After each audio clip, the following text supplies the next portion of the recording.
자라니. 아니, 맞네. 야장 몇 시까지 하니?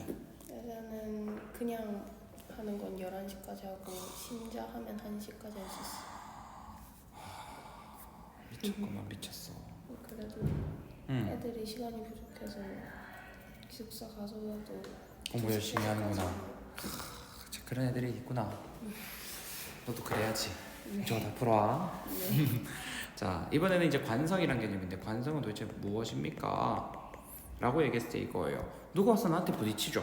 그럼 나한테 저 물체가 움직여 왔을 때 나에게 오는 충격 정도가 존재할 것이고, 또는 가만히 있는 물체를 움직이게 만들고 싶죠. 그때 이 물체는 도대체 얼마만큼의 물리량을 가지길래 내가 이만큼의 힘을 줘야 되는가, 이 개념에 대한 얘기를 할 거예요.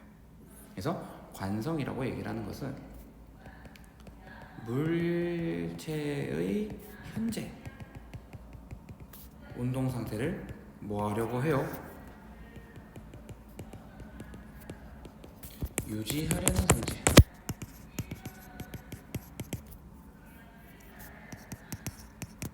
얘기합니다. 멈춰있는 물체는 멈춰 있으려고 하고, 움직이려는 물체는 움직이려고 하는 거. 그래서 관성의 종류는 크게 두 가지예요. 정지관성과 운동관성이 존재합니다. 정지관성 같은 경우는요, 질량이 클수록 커져요. 근데 운동관성은요, 질량이 크거나 속도가 빨라도 현재 운동 상태를 유지하려고 하기 때문에 질량 곱하기 속력입니다. 사실 정지 같은 경우에 속력이 0이니까 아무 의미 없는 거죠 라고 보시면 돼요. 그래서 실제로 무거운 물체일수록 움직이기가 어려워. 빠른 물체일수록 속도를 바꿔내는 게 어려워. 빠른 물체일수록 어렵잖아. 왜냐면 생각해봐요. 사실 굴러오는 자전거는 내가 멈추거나 금방 변화시킬 수 있지만, 달려오는 자전거는 멈추거나 방향 바꾸는 게 최대 쉽지 않다겠지 란 말이에요. 요게 우리가 얘기하는 관성인 거고요. 그래서 관성 같은 경우는 현재 운동 상태를 계속 유지하려고 하기 때문에, 책에 나오는 것처럼 버스 손잡이가 있을 때 버스 손잡이가 뒤로 간다? 걔는 운동 관성이고, 정지 관성이죠.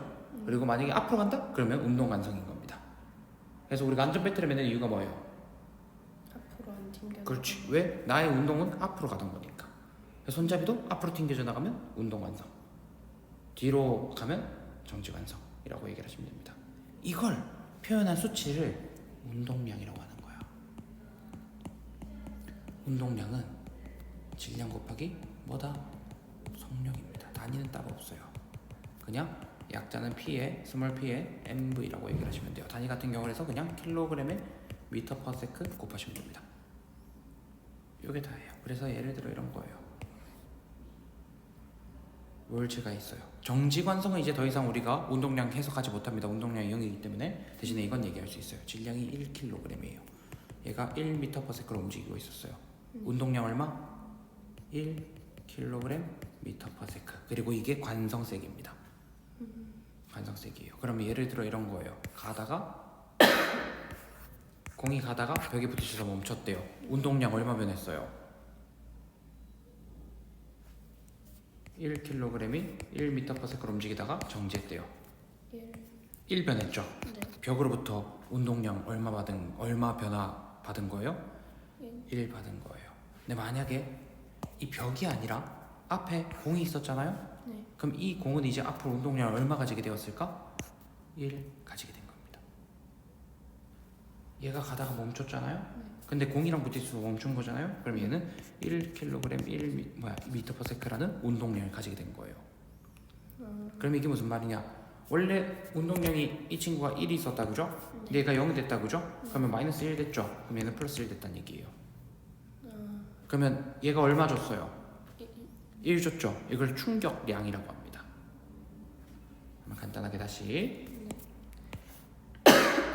여기에 2m per sec의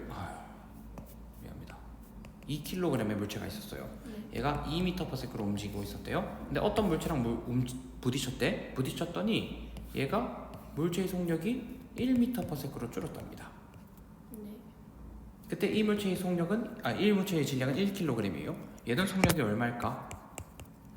그렇지. 왜 2m per sec예요? 얘가 4였다가 2가 됐죠. 그럼 마이너스 2 됐잖아요. 이게 충격량입니다. 그러면 잃어버린 만큼 이게 플러스 2가 돼야 되는 거지. 그래서 2m/s가 되어야 돼요. 왜? 1 곱하기 2여야 되니까. 이해돼요? 네. 그럼 하나 더 얘기를 해볼게요. 이건 진짜 잘 안 나오는 거긴 하지만 사실 요거 이해하면 끝입니다. 예를 들어 1kg, 1kg이 있었어요. 네. 근데 얘가 반으로 쪼개졌습니다. 왼쪽으로 1m/s가 간대요. 얘는 오른쪽으로 얼마 갈까요? 0. 1m/s가 가야 돼요. 왜 그럴까? 지금 이 부분에 원래 운동량이 0이었죠. 네. 근데 1이 생겼죠. 이 방향 마이너스 1이라고 합시다. 네. 그럼 얘가 마이너스 1을 왜 받았어요? 오른쪽으로부터 플러스 1을 뺏겼기 때문이에요. 이걸 우리가 앞으로 뭐라고 하느냐? 운동량 보존 법칙이라고 합니다. 운동량 총량은 무조건 보존돼야 돼요. 근데 이게 왜 마이너스 1이 된 거예요? 자, 지금 원래 분명히 속력이 없던 물체였다, 그죠? 네. 얘가 분명 멈춰 있었던 물체예요. 그런데 0m/s였습니다. 0m/s였습니다. 그런데 시간이 지나서 이 물체가 반으로 쪼개져서 왼쪽에 있는 A라는 조각이 1m/s로 움직였대요. 네. 그럼 얘는 B라는 물체는 어느 쪽으로 얼마큼 움직여야 될까? 오른쪽으로 1m/s라 했을 때 우리는 보통 속력은요 한쪽을 플러스라고 두면 한쪽을 마이너스라고 둬요. 그래서 쌤을 얘를 마이너스라고 뒀기 때문에 얘가 플러스가 되는 거예요. 그러면 1 곱하기 마이너스 1이 생겼다, 그지? 네. 0에서 마이너스 1이 됐으니까 마이너스 1만큼 그러니까 1만큼 줄었잖아요. 그럼 반대편에서 1만큼 늘어야 돼요. 그럼 얘는 플러스 1이 돼야 되니까 오른쪽으로 1m/s가 움직입니다. 라고 얘기를 하는 게 우리가 여기서 운동량 보존 법칙이거든요. 이런 식으로 많이 하고요. 그래서 사실 우리가 이렇게도 얘기를 합니다. 그래서 결국에 어떤 물체가 있었어요. 얘가 1kg이에요. 얘가 2m/s로 달려가고 있었는데 얘가 4m/s가 되었대요. 얼마 증가했어요? 운동량이 플러스 2 증가했다, 그지? 네. 그러면 아마 내가 여기다가 힘을 줘서 속력을 증가시키는 운동으로 연계를 시킬 수가 있는데 앞으로 그렇게 속력을 변화시키도록 힘을 주는 힘의 세기를 충격력이라고 얘기를 할 겁니다. 충격력. 다시 한 번 더. 여기 원래 있던 물체에다가 내가 분명 힘을 가해서 이 물체의 속력을 증가시켰을 거란 말이야. 그지? 지금 증가했다, 그죠? 증가한 이유가 충격력이 가해졌기 때문이에요. 이 충격력과 시간의 곱이 앞으로 운동량의 변화량입니다. 예를 들어 동생이 자전거를 타고 있어요. 그지? 자전거 타고 있는데 너가 뒤에서 밀어줄 거예요. 그럼 밀어줄 때 주는 힘의 세기를 충격력이라고 하고요. 밀어준 시간을 곱하면 동생이 타고 있던 자전거가 가지고 있는 운동량의 변화가 생깁니다. 힘 살살 주면 많이 변할까 안 변할까? 안 변해요. 길게 힘을 주면 많이 변할까 안 변할까? 많이 변해요. 라고 얘기를 하는 게 충격력 곱하기 시간이고요. 앞으로 이 운동량의 변화량을 충격량이라고 합니다. 충격량.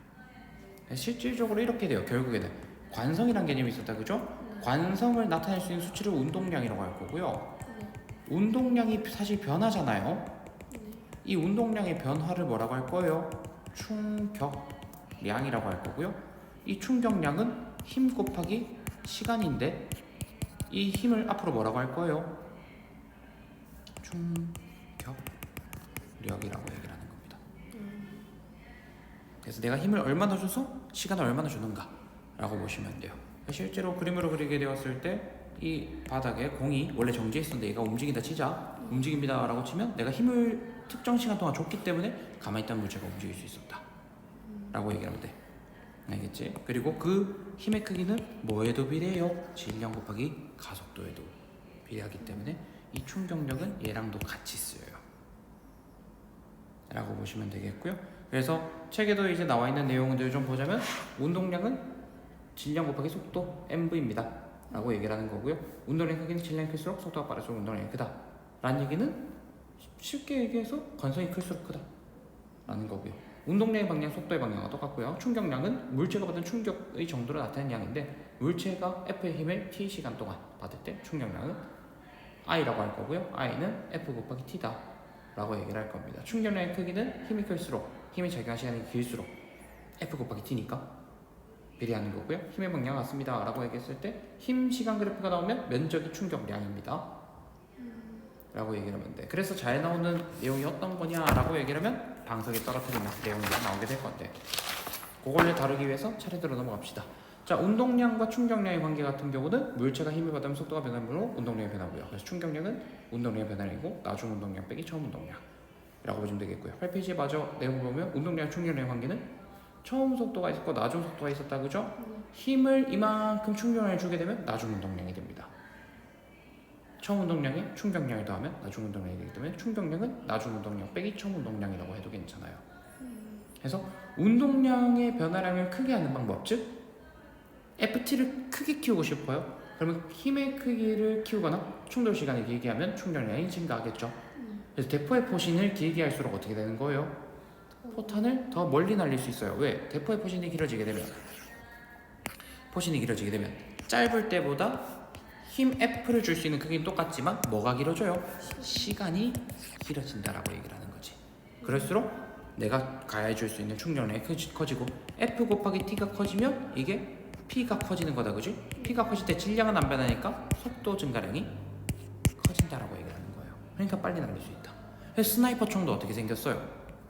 엄청 길다랗게 생겼잖아, 그지? 우리 막 그 아프리카의 원주민들 보면은 독침 쏠 때 그 침봉 어때요? 길이가 길잖아요. 이런 것들이 우리가 시간을 늘려서 F가 일정할 때 시간을 늘리는 과정이고요. 그 다음에 테니스 경기도 마찬가지. 공을 휘두를 때 끝까지 휘두른다는 얘기는 F는 그대로인데 뭐다? T를 늘리겠다 라는 겁니다. 그래서 사실 축구공을 차든 뭘 차든지 간에 축구공 찰 때도 있잖아요. 얘에다가 막 힘 엄청 줘가지고 막 이거 막 세게 차야지 해서 빵 이게 아니라 닫고 미는 연습을 해야 돼요. 운동 같은 거 좋아해요? 별로 안 좋아한다 했었잖아. 네. 나중에 골프 칠 수도 있고 아니 배드민턴, 테니스 같은 거 치게 될 때 힘 많이 줄 필요 없어요. 그래서 실제로 남학생들보다 여학생들이 원리를 적용한 운동을 되게 빨리 하는 편이야. 그래서 초반에는 여학생이 되게 빨리 늘어. 왜? 사실 어쩔 수 없이 근력 자체가 약하다 보니까 힘을 주는 방법을 잘 모르거든. 그러니까 힘 안 주고 스윙으로만 치는 거야. 그래서 처음엔 되게 잘 쳐. 근데 한계가 명확하지. 근데 남학생들 같은 경우는요, 그 수많은 학생들 중에서 힘을 안 주고 스윙을 할 수 있는 친구들이 생기잖아요. 그럼 걔는 점점 익숙해지면 힘이 들어가거든. 그럼 나중에 뭘 하더라도 멀리 세게 날아가는 거야 라고 보시면 돼. 그래서 주변 이제 이소고에 어차피 남녀공학이니까 애들 공차로 많이 차잖아요. 공 차면 맨날 하늘로 뜨죠. 걔들이 전부 다 힘만 센 애들이에요. 근데 공을 차면 축구 선수들은 공이 뿅 하고 이렇게 수평으로 날아가잖아요. 그게 처음에 T를 늘리는 연습을 많이 해서 익숙해지고 난 다음에 F를 늘린 사람들입니다. 왜냐면 스윙이 되어야 그 다음에 공이 맞더라도 안 튕겨나가고 같이 가지 라고 보시면 돼. 그래서 그런 연습들을 좀 많이 해야 되더라 라고 보시면 돼요.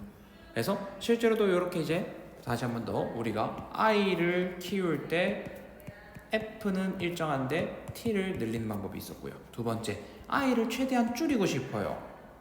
근데 마찬가지 F가 일정해요. 그러면 뭐를 늘려도 되게?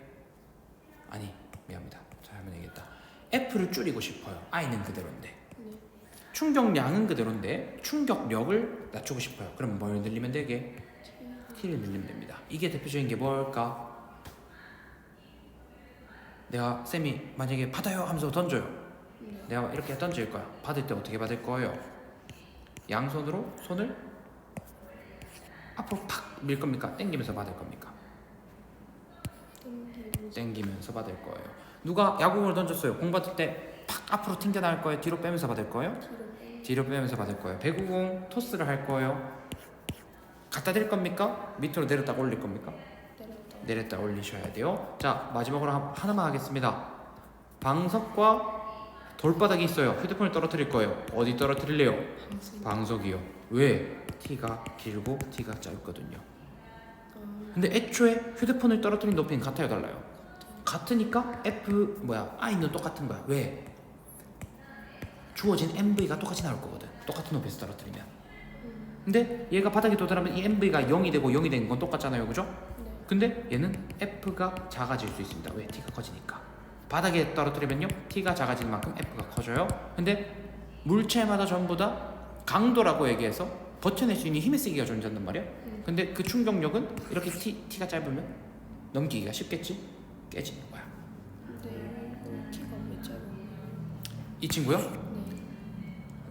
생바닥은요 부딪히는 순간 충격을 버틸 수 있는 시간이 끝입니다. 근데 쿠션감이 있는 경우, 즉 탄력이 있는 경우에는 부딪히고 난 다음에 늘어나는 시간이 있으니까 버티는 시간이 생긴다라고 얘기를 하는 거지. 그래서 보통 높은 데서 뛰어내리면 무릎 펴고 서요? 아니면 무릎 굽었다가 앉았다가 일어나요? 앉았다가 일어나잖아. 그거 똑같은 거야. 다 스프링 개념을 만들어내는, 탄성을 만들어내는 거예요. 그러면 T가 길어지거든. 근데 그렇게 치더라도 결국에 책에 나오는 것처럼 단단한 바닥에 떨어뜨리든 푹신한 방석에 떨어뜨리든 이 면적은 같아야 돼, 달라야 돼? 같아야 됩니다. 왜? 이게 운동량 변화량이거든 라고 얘기를 하는 거예요. 요거를 이제 문제에다가 적용을 시켜서 푸는 것이고, 이제 마찬가지 이렇게 이제 내용들이 좀 나와 있을 건데, 이렇게 하면 우리가 얘기하는 지난번에 했던 지구 시스템 전까지 내용을 마무리했습니다 라고 보시면 되겠고, 요것도 마찬가지 요양편의 문제가 뒤쪽에 쭉 나와 있을 건데, 요것부터 먼저 여기 50번까지 먼저 한번 풀어볼게요. 풀면서 모르겠는 거 있으면 질문하는 걸로 합시다.